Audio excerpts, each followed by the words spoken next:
has the bar risen for you in terms of the kinds of conversations you're prepared to take?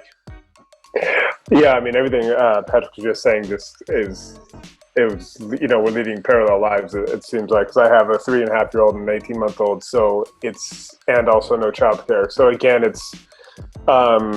my day now is divided into shifts of, 2-hour chunks between my wife and I, who also works. And in those 2 hours are gold. So I can't really afford to waste time on a conversation that is kind of beside the point, really, of what I'm working on. So I do think there is, that is, you're having to be a lot more ruthless, and I do think that will probably endure, because also you just realize how much of your time is wasted with useless phone calls, or was.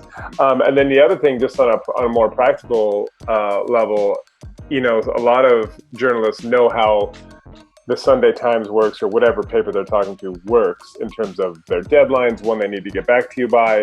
And I still think that applies. I've had a couple times recently where, you put in a request for comment or a response to a story and be like, look, I need this by the end of the day tomorrow. But they're like, well, I know the Sunday Times, they actually don't need it till Saturday afternoon. I'm like, well, if you're doing that, it's too late. Because our whole way we're putting the paper together now is shifted. There's a much less wiggle room.